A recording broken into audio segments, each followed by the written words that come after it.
Salut bien-aimés dans le Seigneur, que le nom de Jésus soit loué, que le Seigneur bénisse tout un chacun de nous. Voilà, c'est votre bien-aimé Rose Fouma. Je viens encore partager les messages qu'une sœur m'a envoyé. Elle l'a fait dans sa langue natale. Elle m'a dit, ma Rose, partage à tout le monde ces messages de la part du Seigneur. C'est depuis le 7 juillet 2026 qu'elle a reçu cela. Et aujourd'hui, nous sommes le 9. Et je suis en train de partager ça avec vous. Nous prions d'abord. Pardonne-moi, Seigneur, sanctifie-moi, remplis-moi de ton Esprit Saint. Seigneur, accompagne ton message afin que cela glorifie ton nom. Que rien ne soit ajouté à ce que tu as dit, ni retranché au nom de Jésus-Christ. Amen. Voilà, la sœur m'a appelé, m'a fait l'audio. Dans cet audio-là, elle disait que le Seigneur l'a dit de parler au monde entier. Au monde entier, de revenir dans sa volonté. Il a dit, les gens ne veulent plus faire la volonté de Dieu. Les gens ne veulent pas connaître ni faire la volonté de Dieu. Chacun veut vivre selon sa propre volonté, selon ses propres desseins. Et tout le monde veut faire ce qu'il veut, ce qu'il pense, ce qu'il imagine.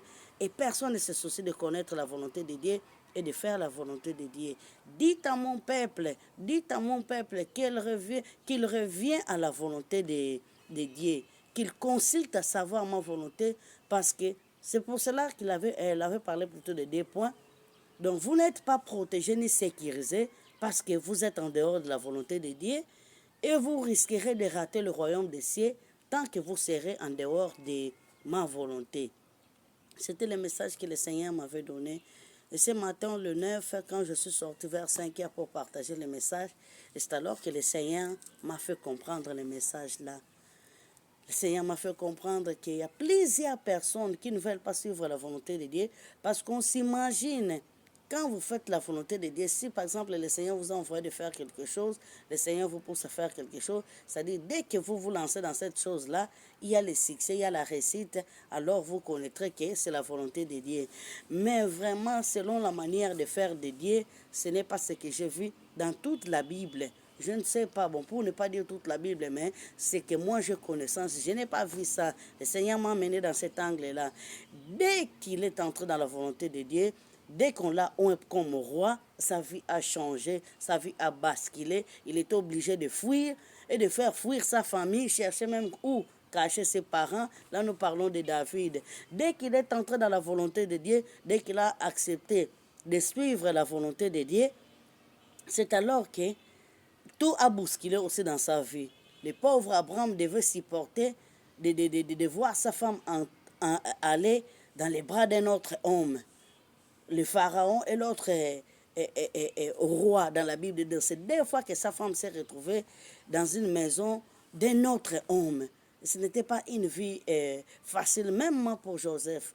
Pour qu'il puisse accomplir son dessein, pour qu'il soit dans la voie de Dieu, il était obligé d'être vendu par ses frères.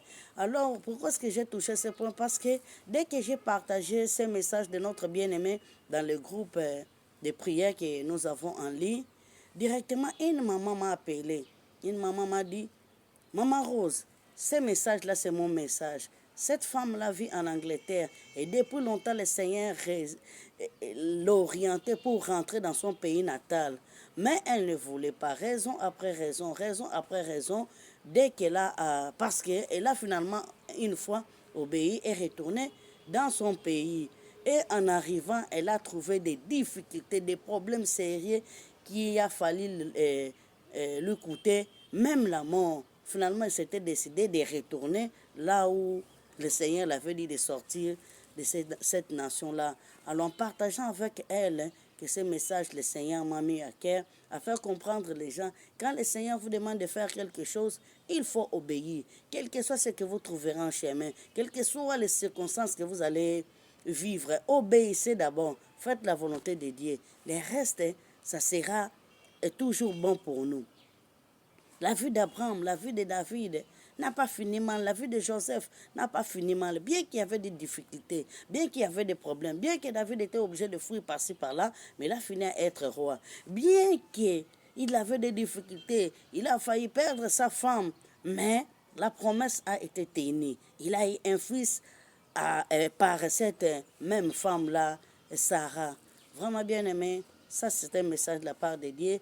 Le Seigneur veut que nous puissions chercher à connaître sa volonté dans tout et pour tout ce que nous pouvons faire et vivre selon cette volonté-là pour ne pas perdre le salut. Quiconque est en dehors de la volonté de Dieu, par exemple, tu es dans un endroit où le Seigneur ne te connaît pas, tu fais ce que le Seigneur ne t'a pas dit de faire, même si c'est bien, même si c'est servir le Seigneur, même si tu es dans l'œuvre de Dieu, mais tu es dans un domaine que le Seigneur ne t'attend pas, tu n'es pas dans sa volonté, tu risques de perdre ton salut, tu risques de rater le royaume des cieux.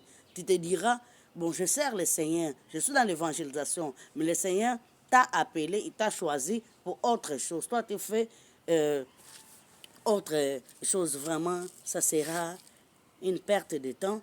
Et puis, vous risquerez gros, vous risquerez de rater le royaume des cieux. Voilà le message que le Seigneur nous a mis à cœur pour partager avec vous. Peut-être vous êtes là. Le Seigneur vous a déjà demandé de faire quelque chose, que vous résistez, vous vous dites, ça ne peut pas aller, ça ne peut pas marcher. Hein, ça ne tient pas, ça ne se donc, vraiment, ce que la parole de Dieu dit et ce que vous vivez comme réalité, ça ne tient pas debout. Bien aimé, obéissez. Obéissez. Ne soyez pas comme Jonas pour vous retrouver dans le ventre d'un poisson. Obéissez. Le Seigneur sait quand il demande quelque chose, il sait la finalité. Que le Seigneur vous bénisse et que le Saint-Esprit continue plutôt de vous parler. Shalom.